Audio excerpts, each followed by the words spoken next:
तो हेलो मेरे विद्यार्थियों, कैसे हो आप लोग। तो चलो आज आप लोग देख रहे होंगे मेरे पीछे मैं मैथ्स का वीवीआई सब्जेक्टिव लेकर आया हूँ। और मेरे प्यारे बच्चों, जितने भी बच्चे हो आप इस पे देखते हो मुझको, मैं आप सबको बताना चाहता हूँ कि मैं आप सबके लिए बहुत ही आसान और एग्ज़ाम में पूछने वाला क्वेश्चंस मैं आपके लिए लेकर आया हूँ मैथ्स का, और वो भी सब्जेक्टिव। तो मेरे प्यारे बच्चों, आप लोग कैसे हो कमेंट्स में ज़रूर बताना। और आप लोग मेरा वीडियो कहाँ से देखते हो ये भी थोड़ा सा कमेंट में बताना। और अगर चैनल पर नए हो तो प्लीज़ प्लीज़ प्लीज़ सब्सक्राइब कर लेना मेरे भाइयों। और मैं आप सबको एक ज़बरदस्त तरीके से मैं वो क्वेश्चन आपको पढ़ाऊँगा एग्ज़ाम तक, जो सब्जेक्टिव हो और आपके एग्ज़ाम में जो पूछा जाए उस टाइप का मैं सवाल आपको पढ़ाऊँगा। हाँ, एक और बात है, मैं आपको पहली बार ज़्यादा सवाल नहीं पढ़ाऊँगा, मैं 5-5 सवाल करके मैं आपको बताऊँगा जो इम्पोर्टेंट है और एग्ज़ाम में पूछने वाले हैं। तो मेरे साथ आप लोग बने रहिए और हम लोग चलते हैं क्लास की तरफ। चलिए,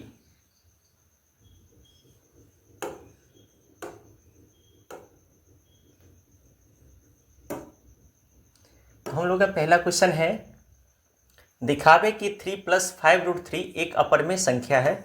ये हम लोग को दिखाना है। ठीक है मेरे बच्चों, तो चलो हम लोग इसको बनाते हैं। कैसे बनाएंगे इसको हम लोग सीखते हैं, और इस तरह के क्वेश्चंस हर साल पूछे जाते हैं। चलिए हम लोग बनाते हैं इस क्वेश्चन को। ठीक है, पहला क्वेश्चन है हम लोग का।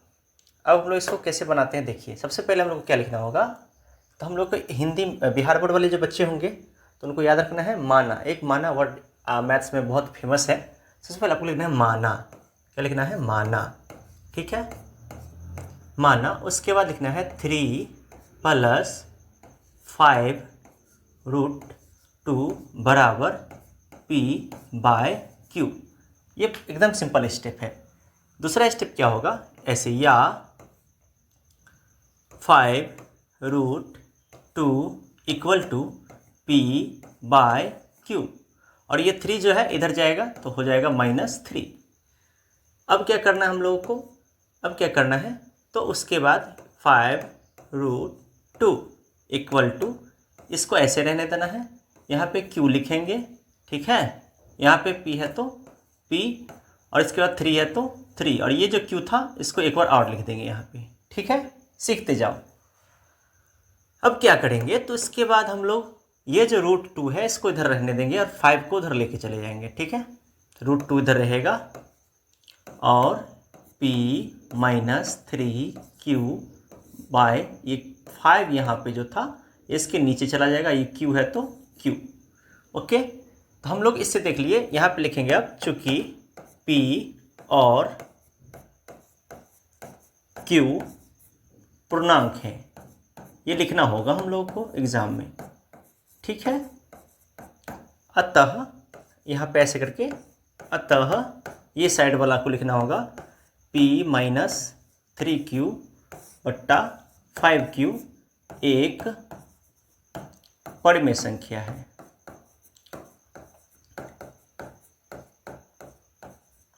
ऐसे लिखना होगा।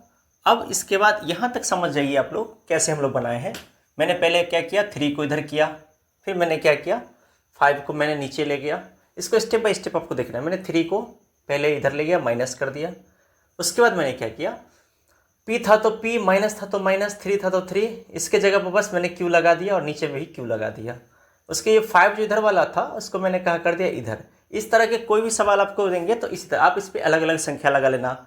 से यहाँ 2 के जगह पे आप 3 लगा लेना, 5 लगा लेना, जो भी आपको इच्छा करे आप रख के इस तरह से आप बना सकते हो। चेंज करके आप इसको चेंज करके नंबर बनाओगे तो अब जरूर है कि आपको ये सवाल आ जाएगा। ठीक है, अब हम लोग को क्या करना है इसके बाद, तो इसके जस्ट आफ्टर हम लोग एक चीज़ इसमें लिखेंगे। क्या लिखेंगे कि फिर से लिखेंगे, चूंकि ये इस साइड वाला जो है √2 है ना, चूंकि √2 जो होता है वो क्या होता है, अपरिमेय संख्या है। क्या होता है, अपरिमेय संख्या। तो लिखेंगे चूंकि √2 अपरिमेय संख्या है,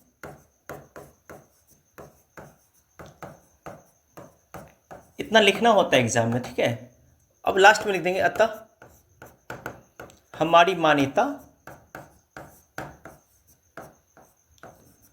गलत साबित हुई,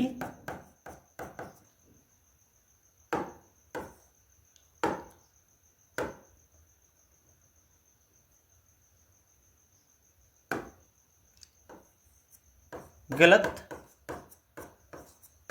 साबित हुई।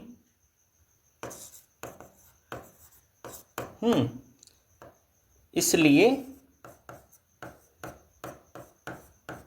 ऐसे लिख के उसके लिखना है 3 + 5√2 एक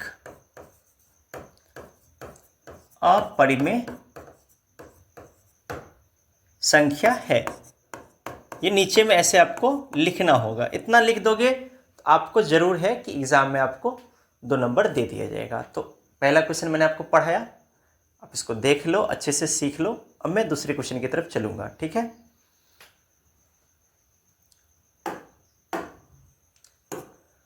दूसरा क्वेश्चन है हम लोग का, अभाज्य गुणनखंड विधि से 26 और 91 का लॉशो और मॉशो ज्ञात करो। ये भी क्वेश्चन बहुत ही अच्छा है। ये इस तरह का क्वेश्चन पूछा ही जाता है एग्जाम में, हमेशा पूछा जाता है। सबसे पहले हम लोग क्या करेंगे, इधर एक साइड में कहीं ऐसे 26 लिखेंगे, एक साइड में इधर 91 लिखेंगे, ठीक है। इसको 2 से मल्टीप्लाई करेंगे, ठीक है। उसके बाद हम लोग क्या करेंगे, तो इसके बाद हम लोग क्या करना है, देखिए तब देखिए आपको यहाँ पे 2 से किए, यहाँ पे 7 से किए, क्योंकि 7 से कट रहा था, ठीक है। तो हमने ऐसे बना दिया। अब इसको क्या करना है, यहाँ पे 26 इसको लिखना है बराबर 2 × 13, ठीक है। 91 बराबर लिखना है 7 × 13। अब इसमें देखिए क्या होगा, तो 26 और 91 अगर दिया हुआ है तो इसमें हम दोनों को क्या करना होगा कि जो मिल रहा है, जैसे देखिए इसमें 13 मिल रहा है, तो इसका HCF अगर लिखना होगा हमको तो क्या लिखेंगे, इसका HCF हो जाएगा 13। और LCM अगर लिखना होगा हम लोग को लॉशा, तो 13 तो दोनों में था, उसको ले लेंगे, बाकी जो छूट गया उसको हम लोग कहाँ लिख देंगे, LCM में, ठीक है। 13 × 14। अब इसको मल्टीप्लाई कर लेना है हम लोगों को, कहीं भी कॉपी में साइड में रफ कर लीजिएगा। 13 × 14, 4 3 = 12, 4 1 = 4, 1 5, 3 1 = 3, 1 1 = 1। अब देखिए कितना हो गया, 182। तो इसका आंसर हो गया 182। तो ये हो गया हम लोग का दूसरा क्वेश्चन, जो कि बहुत ही आसान था, बहुत ही सिंपल था। इसको आप लोग अच्छे से देख लीजिए। ये मैंने रफ किया है, इसको आप अन्यथा रखिएगा, इसको ऐसे नहीं, कहीं साइड में करिएगा। इस तरह से ये सवाल बनता है। ये मैंने आपको समझाने के लिए ऐसे किया था, ठीक है। अब चलते हैं तीसरे क्वेश्चन के सफर में। द्विघात बहुपद, देखिए इस तरह का क्वेश्चन बहुत बार पूछा जाता है, और ऐसा कोई एग्जाम नहीं होगा जिसमें आपको ये क्वेश्चन ना मिले, पक्का। देखिए मैं आपको बताता हूँ। पहले सबसे पहली बात है कि द्विघात बहुपद 6, सबसे पहले इसको हमको क्या करना होगा, यहाँ पे लिखना होगा, चूंकि Px = इसको थोड़ा सही करके लिखना है, ठीक है। 7x वाला पहले आएगा, 3 वाला बाद में जाएगा, = 0, ठीक। अब हम लोग को सबसे पहली बात क्या करना है इसमें, तो देखो ये 6 है, यहाँ पे 3 है, 6 3 का गुना करो, कितना होगा, 18 होगा। होगा कि नहीं होगा, ये गुना करना है आपको। 6 को 3 से गुना करेंगे, कितना होगा, 18। अब बीच में हमें कितना है, 7, बीच में हमें है 7। अभी 7 को हम कैसे तोड़ना है, जो गुना करे तो 18 हो और जोड़े तो 7 ही हो। तो देखो 9 में से 2 घटेगा, कितना हो जाएगा, 9 में से 2 घटेगा 7, और 9 को 2 से गुना करेंगे तो कितना हो जाएगा, 18। तो हमें दिमाग में आ गया कि 9 और 2, 9 दूनी कितना होगा, तो 18 होगा, और 9 में से 2 घटाएंगे तो कितना होगा, 7 होगा। मैंने पहले क्या किया, 6 को 3 से गुना किया, कितना हुआ, 18। अब इसको कुछ नहीं करना है, ठीक है। अब क्या करना है, बीच में कितना है, 7, चाहे प्लस में रहे चाहे माइनस में रहे, मतलब नहीं है, बीच में 7 है। अब ऐसी संख्या सोचेंगे जिसको हम जोड़ के घटा के 7 लाएं। तो 9 में 2 घटाएंगे तो 7 आता है, 5 में 2 घटाएंगे तो 7, 5 में 2 जोड़ते हैं तो 7 आता है ना। अब ऐसे करके देख लेंगे।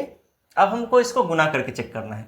9 दूनी 18 आ गया, 5 दूनी तो 10 आ रहा है, तो इसलिए 9 दूनी 18 आ रहा है, तो इसका मतलब इसका ये हो जाएगा 9 और 2, ठीक है। तो सबसे पहले अब यहाँ पे क्या करेंगे, यहाँ पे लिखेंगे या, ठीक है।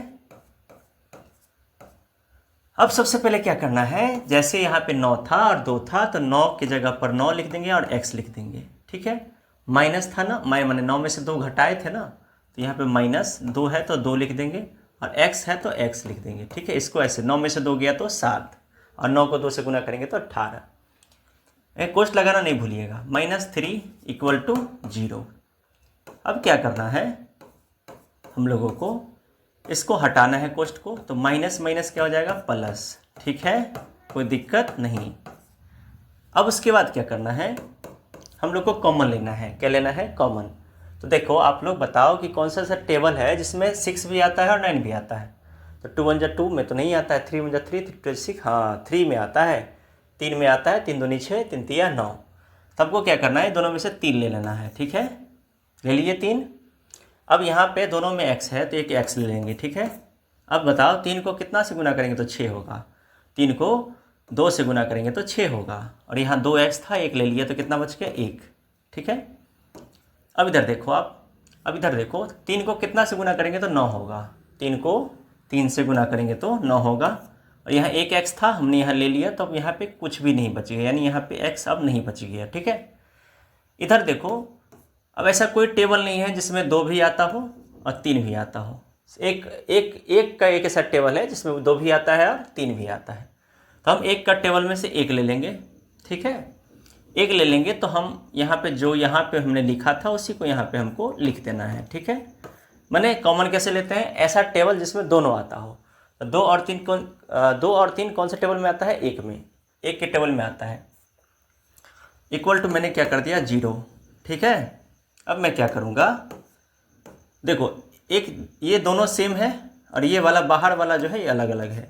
इसको मैं क्या करूँगा, अलग से बाहर में लिखूँगा इसको एक जगह, और ये दोनों सेम सेम है, इसको मैं एक जगह लिखूँगा। ठीक है, इक्वल टू 0। ठीक, अब मैं क्या करूँगा, यहाँ पे एक दूंगा बाउंड्री लाइन। ठीक है, अब मैं लिखूँगा, इसको पहले लिखूँगा 3x + 1 = 0। अब यहाँ पे लिखूँगा 3x = +1 है तो इधर जाएगा तो -1, और इसीलिए x = हो जाएगा -1, और ये पीछे में रहेगा तो इसको नीचे में डाल देना है। ठीक है, ये x का पहला वैल्यू।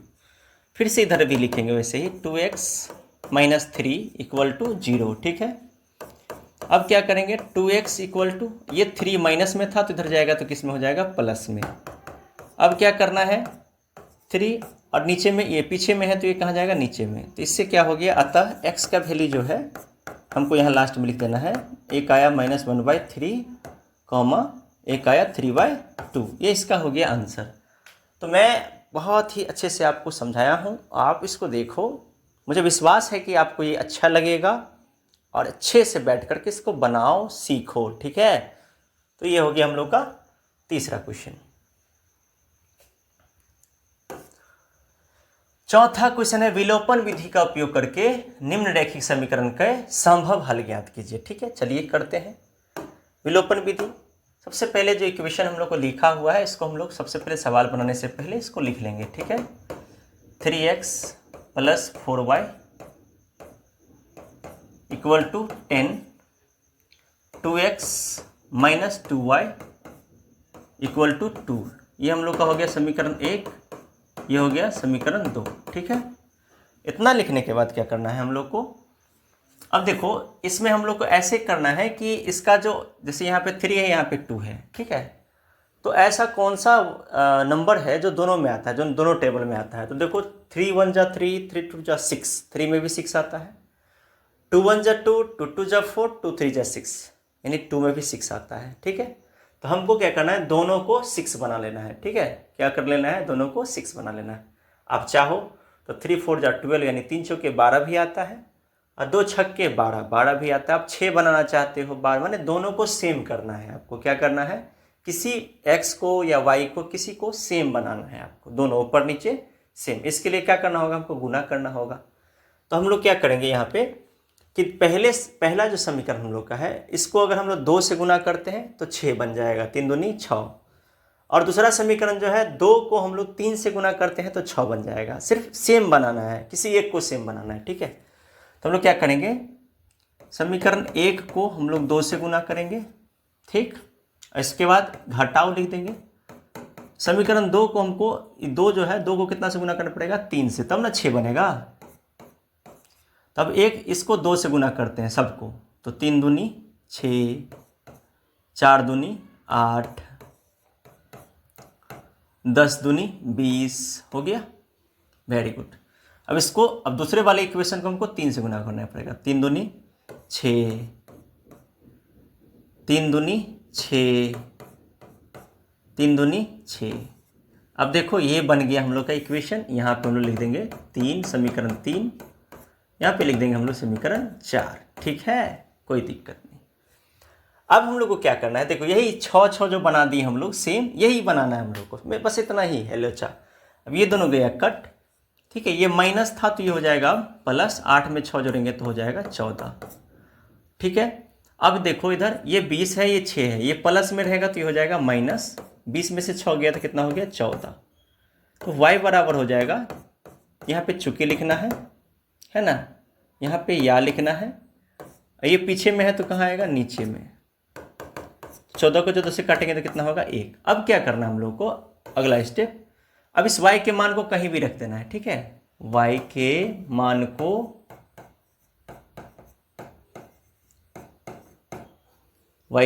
को समीकरण 1 कहीं भी रख सकते हो, 1 में रखने पर। ठीक है, अब y के मान को हमको कहीं भी रख देना है, किसी भी जगह, 1 में 2 में 3 में कहीं भी रख सकते हैं। जिसमें रखेंगे पहले उसको लिखेंगे। जैसे 1 में रखेंगे तो 1 वाला समीकरण है 3x + 4y = 10। अब क्या करेंगे हम लोग, y का मान कितना है 1, तो y की जगह हम लोग रख देंगे 1 = 10। 3x में हम लोग 4 को 1 से मल्टीप्लाई करेंगे तो कितना होगा 4। ठीक है, अब क्या करना है हम लोग को, तो ये 4 है, इधर जाएगा तो क्या हो जाएगा -4। ठीक है, अब 10 में से 4 जाएगा तो कितना होगा 6। ठीक है, अब x = क्या होगा 6 बाई, पीछे में है तो जाएगा नीचे में। ठीक है, इसको काटेंगे तो कितना हो जाएगा 2। इस तरह से हम लोगों का मान निकल गया, x का 2, y का 1। ठीक है, तो हम लोग को लास्ट में लिखना होगा, अतः x = 2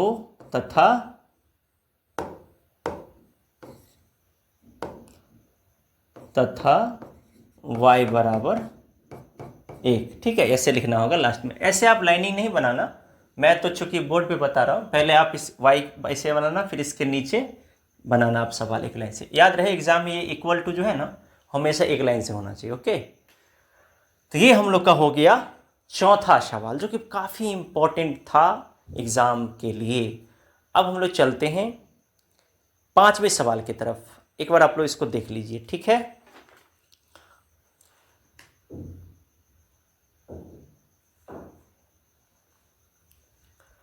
चलिए 5वां सवाल चलते हैं। 5वां सवाल है कि इसका हल निकालना है। ठीक है, तो हल हम लोग इसका ऐसे निकालेंगे। देखिए, इस तरह का कोई सवाल आपको दे, हल निकाले या मूल निकाले। ठीक है, यहाँ पे हल या मूल देगा, तो इसके लिए आपको क्या करना है, सबसे पहले यहाँ लिखना है, यहाँ a बराबर, सबसे पहले में कितना है 2, b बराबर, यहाँ इसके पीछे कुछ भी नहीं है तो इसका मतलब है 1, c बराबर, ये वाला जो हो गया 528, माइनस में है तो माइनस में।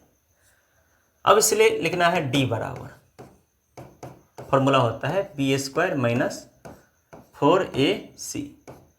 b का मान 1 है, a का मान 2 है और c का मान -528 है। ठीक है, अब इसको करेंगे मल्टीप्लाई। 1 है तो 1 का स्क्वायर तो 1 ही हो जाएगा, 1 का स्क्वायर 1 ही हो जाएगा। 4 दूनी 8 हो गया, 8 को मल्टीप्लाई करना है -528 से। अब इसको आप लोग गुना करो, पहले कॉपी में कहीं गुना करो आप लोग, मैं गुना करता हूँ कैलकुलेटर में, तब तक मैं भी कर सकता हूँ बट आप भी करो।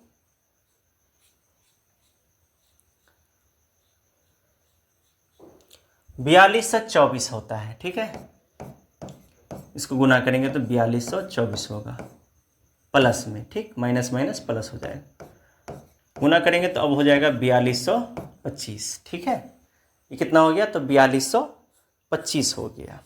ओके, अब हम लोग को क्या करना है, ये तो हम लोग का बन गया पहला स्टेप। अब हम लोग को एक मूल मतलब हल निकालना है सिर्फ, इसलिए x बराबर, ठीक है, इसका फॉर्मूला होता है -b प्लस माइनस √d/2a, ये इसका फॉर्मूला होता है। तो -b यानी b का वैल्यू जो था यहाँ पे 1 था, उसके जगह पे -1 दे देंगे, ठीक है, क्योंकि एक माइनस ये वाला है और एक यहाँ पे 1 का वैल्यू है, प्लस माइनस √d, ठीक। तो अब देखिए यहाँ पे क्या है, √d के जगह पे हम लोग को जो ये मान आया है 4225, इसको रख देंगे, ठीक। बट्टा में क्या लिखेंगे, 2a। ओके, अब क्या करेंगे, तो देखो -1 प्लस माइनस, अब यहाँ पे जो 4225 है इसमें आपको क्या करना है, याद रख, सॉरी थोड़ा सा मैं मिस्टेक किया हूँ, यहाँ पे a के मान मैंने नहीं लिखा है, ठीक है, तो मैं a का मान भी लिख देता हूँ। 2 इंटू a का मान जो होगा, a का वैल्यू कितना था, 2 है, तो यहाँ लिख देंगे 2, ठीक है। अब इसके बाद हम लोग को क्या करना है, ये तो था जैसे वैसे ही है। अब 4225 को का जो है मतलब वर्गमूल तोड़ेंगे तो 65 गुने 65 जो होता है कितना होता है, 4225। तो यानी वर्गमूल का मतलब होता है कोई दो संख्या को मतलब कोई जैसे 2 है तो 2 को 2 से गुना करो तो कितना हुआ, 4। तो पूछेगा 4 का वर्गमूल कितना है, तो 2, जैसे 3 3 9 हुआ। तो पूछेगा 9 का वर्ग माने √9 का कितना होगा, तो 3। वैसे 4225 है तो 65 से बनता है, 65 गुने 65, तो इसका आंसर क्या हो जाएगा, मतलब 4225 का वर्गमूल क्या हो जाएगा, 65। बट्टा में कितना हो जाएगा, 4, ठीक है। अब लोग का इसका आंसर जो है वो याद रखना है कि 65 में से, ये 65 में हम लोग एक बार प्लस करके देखेंगे, एक बार माइनस करके देखेंगे, ठीक है। तो हम लोग को देखो इधर 65 है, 65 में हम एक बार जोड़ेंगे एक बार घटाएंगे, तो 65 में 1 जोड़ेंगे तो 66 होगा, 66 तो 4 से नहीं लगता है, 65 में 1 घटाएंगे तो कितना होगा, 64, लेकिन माइनस में होगा, यानी 65 में हम लोग माइनस लगा के रखते हैं, तो -65 में प्लस 65 में से अगर 1 घटाएंगे तो कितना होगा, 64, लेकिन अगर हम -65 हम -1 करेंगे तो कितना हो जाएगा, -66, याद रखिएगा, समझ में आई बात। यानी 65 रुपया को प्लस में रखते हैं और इसमें से 1 घटाते हैं तो कितना बचेगा, -64/4, यहाँ पे कितना चलेगा, -4।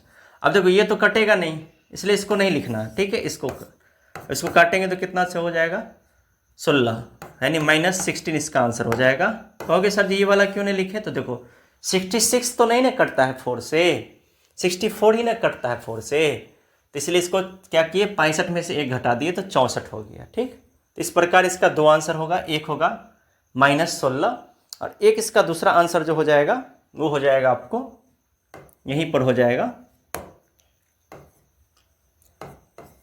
ओ सॉरी इसमें तो माइनस नहीं होगा, हाँ होगा 65 -65 में -1 जोड़ेंगे तो -66/4, काटेंगे 2 से तो -33/2। तो इसका आंसर x का 2 वैल्यू आ गया, एक आ गया -16 और एक आ गया -33/2। तो इस तरह से पहले हम लोग को d निकालना है और उसके बाद उस d को वहाँ पे रख देना है। देख लेना आप फिर से वीडियो को बैक करके। तो मुझे लग रहा है कि मैं आपको 5 क्वेश्चन बहुत ही अच्छे ढंग से पढ़ाया हूँ। अगर आप लोग को अच्छा लगा हो तो प्लीज़ शेयर करिएगा नए विद्यार्थियों तक। फिर मिलते हैं अगले 5 क्वेश्चन को लेकर के। तब तक के लिए जय हिंद, जय भारत।